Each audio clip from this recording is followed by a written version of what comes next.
Ready করা হয়েছে, বড়রা সকলে ধান দুব্য দিয়ে আশীর্বাদ করবে তাই আর কি। এইদিকে আমাদের সবকিছু অ্যারেঞ্জ করা হয়ে গিয়েছে, কিন্তু বার্থডে বয়েরই পাত্তা ছিল না। এত কিছু আয়োজন দেখে বার্থডে বয়ে যে কোথাও উদাও হয়ে গিয়েছিল ভগবানই জানে। কল করতে করতে তারপর বার্থডে বয় চলে আসলো। তারপর ভাইকে সবাই এক এক করে আশীর্বাদ করে নিল। সবার প্রথমে আমার জেঠি আশীর্বাদ করছিল, মানে ভাইয়ের মা।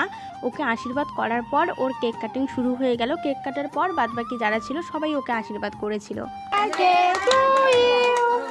Happy birthday to you, happy birthday to you Arghya.